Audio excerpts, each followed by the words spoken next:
Hello दोस्तों, प्रणाम, नमस्ते। आप लोग को एक गाना लेकर आ रही हूँ और माड़ो छावत के जो गाया जाता है। आप लोग प्लीज़ लाइक कमेंट शेयर मत भूलिएगा। प्यारा सा गाना है, सुनिएगा। उतरू चैतवाए बाबा चढ़ू बैसख। उतरू चैतवाए बाबा चढ़ू बैसख। उतरू चैतवाए बाबा चढ़ू बैसख। बन पैठी काटे बाबा बसवाही पाँच। बन पैठी काटे बाबा बसवाही पाँच। चारि खम्भा गाड़े बाबा चारहु कोन। चारि खम्भा गाड़े बाबा चारहु कोन। एक खम्भा गाड़े बाबा बेदिया के बीच।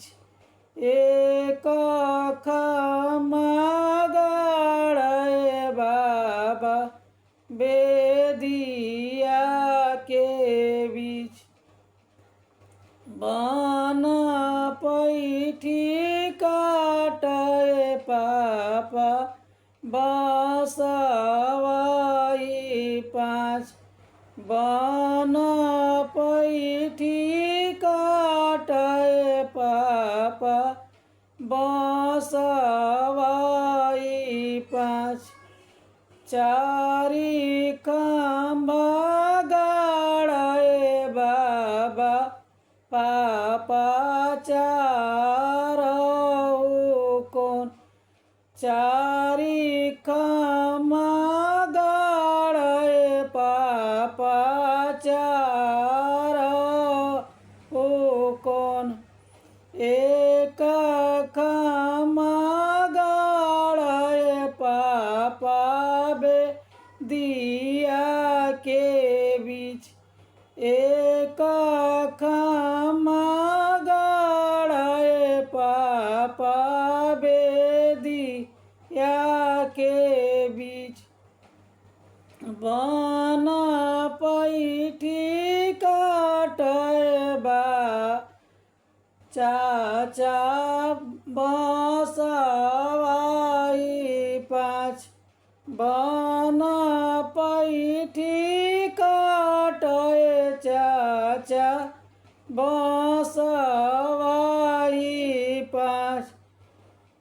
चारि खम्भा गाड़े चाचा चारहु कोन। चारि खम्भा गाड़े चाचा चारहु कोन। एक खम्भा गाड़े बाबा चाचा बेदिया के बीच। एक खम्भा गाड़े चाचा बेदिया के बीच। बन पैठी काटे भैया बसवाई पाँच। बन पैठी काटे भैया बसवाई पाँच। चारि खम्भा गाड़े भैया चारहु कोन।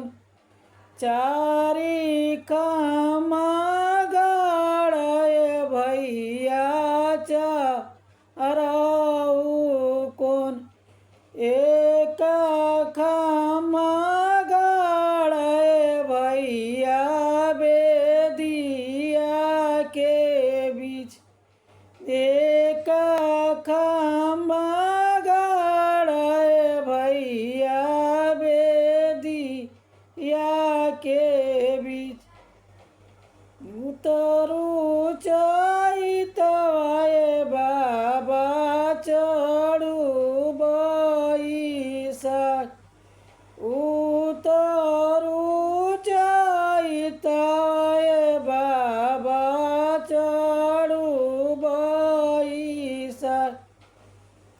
तब तक के लिए बाय बाय। और आप लोग कमेंट में ज़रूर बताइएगा कैसा लगा गाना। बहुत प्यारा गाना है, आप लोग सुन के बताइएगा कैसा लगा। और कमेंट लाइक शेयर मत भूलिएगा।